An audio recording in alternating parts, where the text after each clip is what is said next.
অনেক সময় থানায় গেলে পুলিশ এফআইআর নিতে চায় না, কিন্তু আইনে আপনার অধিকার আছে এফআইআর করার। আজকের ভিডিওতে জানব পুলিশ যদি এফআইআর নিতে অস্বীকার করে তখন কি করবেন। প্রথম ধাপ, থানার অফিসার ইনচার্জ বা ওসিকে লিখিত অভিযোগ দিন। দ্বিতীয় ধাপ, অভিযোগ না নিলে পুলিশ সুপার, এসপি বা মহানগর ডিসি অব পুলিশের কাছে লিখিত অভিযোগ করুন। তৃতীয় ধাপ, পুলিশ ওয়েবসাইটে অভিযোগ করতে পারেন, এমনকি 999-এ কল করেও জানাতে পারেন। চতুর্থ ধাপ, এরপর সমাধান যদি না হয় তাহলে সরাসরি ম্যাজিস্ট্রেট কোর্টে সিআরপিসির 190 ধারা অনুযায়ী মামলা দায়ের করবেন এবং ম্যাজিস্ট্রেট সিআরপিসির 200 ধারা অনুযায়ী আপনার জবানবন্দি গ্রহণ করবেন।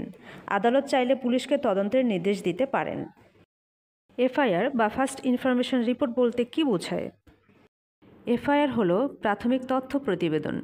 কোনো শাস্তিযোগ্য অপরাধ বা কগনিজেবল অফেন্স সংঘটিত হলে ভুক্তভোগী, প্রত্যক্ষদর্শী বা অন্য কেউ থানায় গিয়ে মৌখিক বা লিখিতভাবে যে অভিযোগ করে সেটাই এফআইআর নামে পরিচিত। এফআইআর করার ধাপসমূহ: কাছের থানায় যান, ডিউটি অফিসার বা ওসিকে অভিযোগ লিখিত বা মৌখিকভাবে জানান। এফআইআরে যা লিখতে হবে: 1. ঘটনার সময়, তারিখ ও স্থান।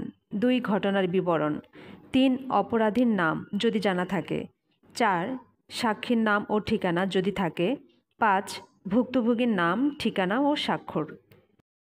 পুলিশের দায়িত্ব: 1. এফআইআর নথিভুক্ত করা। 2. মামলা রেকর্ড করা। 3. তদন্ত শুরু করা। 4. তদন্ত শেষে চার্জশিট বা ফাইনাল রিপোর্ট আদালতে জমা দেওয়া।